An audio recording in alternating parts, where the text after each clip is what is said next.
আমরা যদি এখন একটু সোশ্যাল মিডিয়া অর্থাৎ ইউটিউব ফেসবুকে সার্চ করি, দেখবেন সেখানে কিন্তু বেশিরভাগ ভিডিওতে এইটা শেখানো হচ্ছে যে কিভাবে আমরা টাকা জমাবো, কিভাবে আমরা ধনী হব, কিভাবে আমাদের রোজগারটা বাড়াবো। কিন্তু এই টাকা জমানোর সাথে সাথে টাকাটা উপভোগ করাও কিন্তু ভীষণ প্রয়োজন। আজকের ভিডিওটা কিন্তু ভীষণ গুরুত্বপূর্ণ, তাই কেউ স্কিপ করে দেখবেন না। আপনাদের টাকাও জমবে, তার সাথে জীবনটা উপভোগও করতে পারবেন। হ্যালো এভরিওয়ান, আসসালামু আলাইকুম। কেমন আছেন সবাই? আশা করব যে যেখান থেকে আমার ভিডিওটা দেখছেন প্রত্যেকে খুব ভালো আছেন আর সুস্থ আছেন। তো আজকে একদম সকাল থেকে ভিডিওটা স্টার্ট করছি এখান থেকে। আজকে আমাদের কিছু গোছানো আছে। আচ্ছা, এখানে আমার জারি পেটু আছে। জারি পেটুকে দেখুন একটু, ওই জারি পেটু, এই যে আমার জারি পেটু মাথায় টুপি পরে বসে আছে। একটু জারি পেটুকে দেখুন, ও বারবার বলছে আমাকে দেখাও মাম্মাম, জারি পেটুকে দেখাও। হয়েছে হয়েছে দেখানো হয়েছে? ঠিক আছে। তো আজকে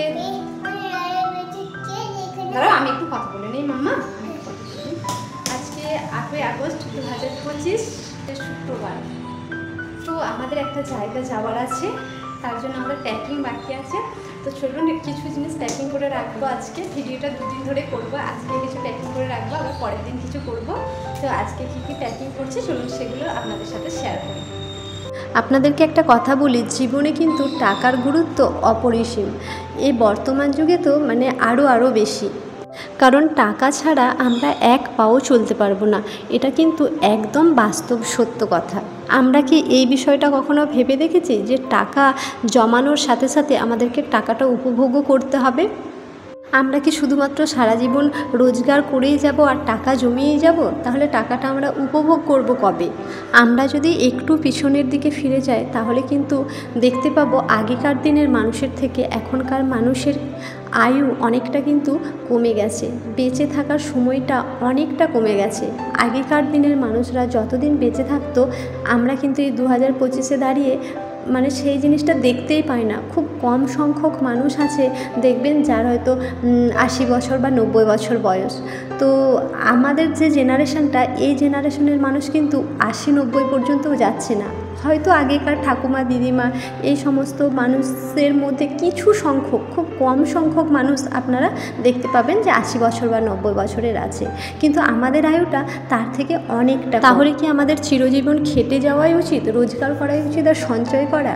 আমাদের জীবনটাকে উপভোগ করতে হবে না? উপভোগ করার কি কোনো প্রয়োজন নেই? আপনাদের কি মনে হয়? আমরা যদি শুধুমাত্র এভাবে টাকায় রোজগার করে যাই আর টাকার পিছনে দৌড়ে যাই, তো একটা সময় যখন আসবে তখন কিন্তু আমরা ভীষণভাবে পস্তাবো যে এটা আমরা খুব ভুল করেছি। জীবনটাকে উপভোগ না করে, নিজের শখ ইচ্ছেগুলোকে প্রায়োরিটি না দিয়ে শুধুমাত্র টাকা জমাবো কিভাবে রোজগার করব, এইসবের পিছনে ছুটে আমরা ভীষণ ভুল করে ফেলেছি।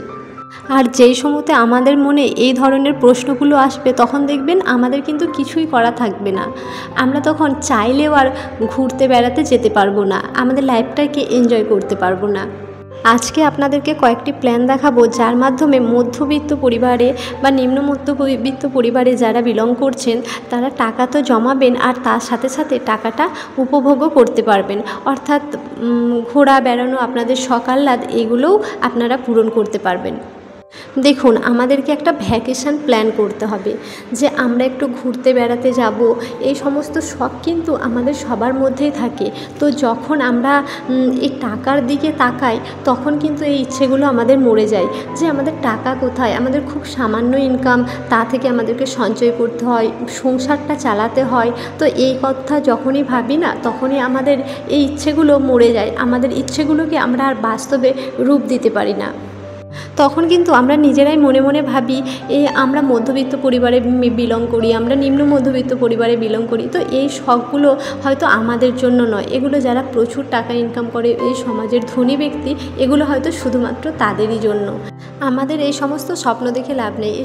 এই স্বপ্নগুলো আমাদের কাছে বৃথা। আমরা ভাবি আমরা তো সংসার চালাতেই হিমশিম খেয়ে যাচ্ছি, তাহলে আমরা বেড়ানোর কথা ভাববো কেন?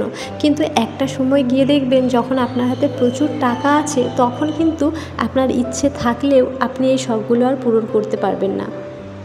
আমাদের অনেকেরই মনে হয় যে আমরা ভবিষ্যতে ঘুরতে যাব, এখন আমরা টাকাটা অল্প অল্প করে সঞ্চয় করে জমিয়ে অনেকটা অ্যামাউন্ট তৈরি করি, যখন আমার অনেকটা অ্যামাউন্ট তৈরি হয়ে যাবে তখন আমার একটু সচ্ছল আসবে সংসারে, আর তখন অটোমেটিক্যালি আমি ঘুরে আসতে পারবো।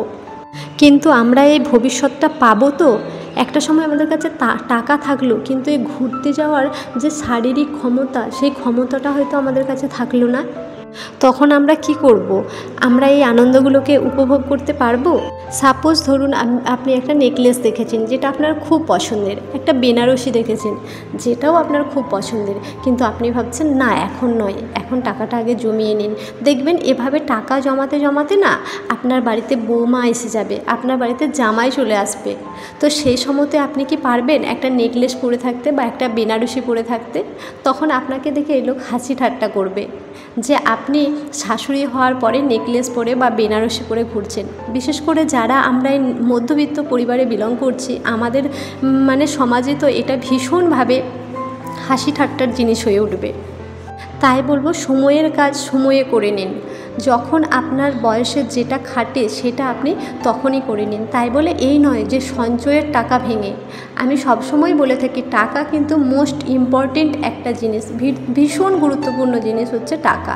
তো টাকা ভীষণ মূল্যবান সম্পদ, তাই আপনি সঞ্চয়টাকে আলাদা করে রাখবেন। আর আপনি প্ল্যান করবেন একটা যে আপনি বছরে কটা জায়গা বেড়াতে যাবেন। আপনার পক্ষে কটা জায়গা বেড়াতে যাওয়া সম্ভব?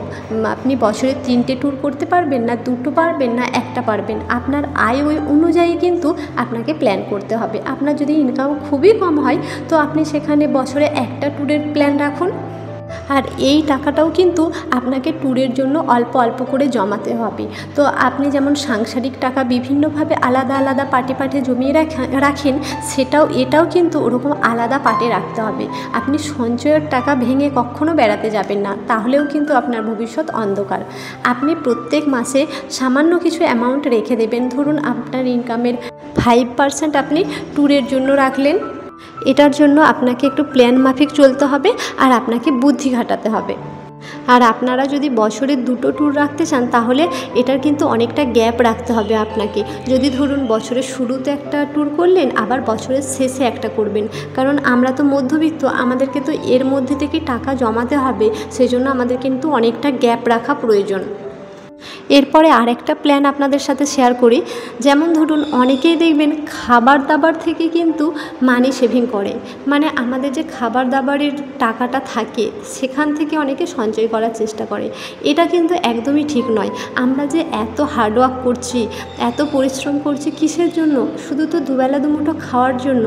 কারণ খাওয়া ছাড়া আমাদের কিন্তু এত রোজগার করার প্রয়োজন নেই। আমরা যদি 2টো শাড়ি কিনি দেখবেন সেটা কিন্তু আমরা 1 বছর চালাতে পারছি। 2টো নাইটি হলেও সেটা কিন্তু আমরা 1 বছর কাটিয়ে দিতে পারবো সেটা নিয়ে। খাওয়া দাওয়ার জন্য আমাদেরকে কিন্তু প্রতিনিয়ত খরচ করতে হয়। সেই জন্য অনেকেই এই ভুলটা করেন যে খাবার দাবার থেকে কিছু টাকা কেটে একদিন কম খেয়ে টাকা সেভিং করবেন। এটা কিন্তু একদম উচিত নয়। আর আমরা এত কঠোর পরিশ্রম করার পরে যদি ঠিকঠাক খাওয়া দাওয়া না করি তো আমাদের শরীরটা আর বইবে? আমরা কি আর পরিশ্রম করতে পারবো? কাজে কোনো এনার্জি থাকবে আমাদের? তাই আমাদের শরীরটাকে আগে সুস্থ রাখতে হবে। শরীর না সুস্থ থাকলে কিন্তু আমরা কোনোভাবে রোজগারই করতে পারবো না, তখন আমাদের দেখবেন ঠিক করে দিনই চলছে না। তাই বলবো খাওয়ার থেকে কিন্তু কেউ টাকা জমাবেন না। পর্যাপ্ত পরিমাণে পুষ্টিকর খাবার আমাদের শরীরকে দিতেই হবে, কারণ শরীর অচল হয়ে গেলে আমাদের কিন্তু সমস্ত কিছুই বন্ধ হয়ে যাবে। তাই খাওয়াকে কিন্তু অবশ্যই ফার্স্ট প্রায়োরিটি দিতে হবে। অনেকেই ভাবেন যে খাওয়ার পিছনে এত খরচ করে কি হবে, আমরা এই টাকাটা বরঞ্চ জমালে আমাদের কাজ হবে। তাই প্রত্যেককে বলবো খাওয়ার পিছনে কিপটেমি করবেন না। আপনি কিপটেমি করে এই মাসে হয়তো অনেক টাকা জমিয়ে ফেললেন, হয়তো ধরুন আপনার মাসের শেষে 5,000 টাকা এক্সট্রা জমেছে, কিন্তু এই খাওয়াতে কিপটেমি করে আপনার শরীরে এমন একটা রোগ বাসা বাঁধবে যেখানে আপনার 10,000 টাকা চলে যাবে। তাহলে এখানে দেখা গেল আপনার খরচ জমানোর থেকে খরচটা অনেকটা বেশি হয়ে গেল শুধুমাত্র আপনার কিপটামির জন্য। আপনাদের সাথে আরেকটা প্ল্যানের কথা শেয়ার করি, সেটা হচ্ছে লাইফস্টাইল প্ল্যান। আমাদেরকে যুগের সাথে তাল মিলিয়ে চলতে হবে। এই 2025-এ দাঁড়িয়ে আমাদেরকে কিন্তু প্রতিনিয়ত নিজেদেরকে আপডেট করতে হবে। এর জন্যও তো একটা খরচ আছে, যেমন আপনার পোশাক আশাক বলুন বা নিজেকে একটু গ্রুম করার প্রয়োজন আছে, অর্থাৎ লাইফস্টাইলটা চেঞ্জ করার জন্যও কিন্তু একটা খরচা আছে। তো সঞ্চয়ের টাকা থেকে নয়, এটাও কিন্তু আপনাকে আলাদা একটা টাকা রাখতে হবে। যেমন আপনি ট্যুরের জন্য ওই যে 5% রাখলেন, সেরকম এর জন্যও কিন্তু আপনি 5 to 10% টাকা আলাদা করে সঞ্চয় করবেন। অনেক সময় দেখবেন এই জিনিসটা হয় যে আমি অন্য একজনকে দেখে তার মতো আমার লাইফস্টাইলটা করতে গিয়ে বা তার মতো আমি নিজেকে গ্রুম করতে গিয়ে আমরা কিন্তু আমাদের সঞ্চয়ের টাকা খরচ করে ফেলি। তো এটা কিন্তু একদমই ঠিক না। আপনি আপনার আয় অনুযায়ী নিজের লাইফস্টাইল চেঞ্জ করুন।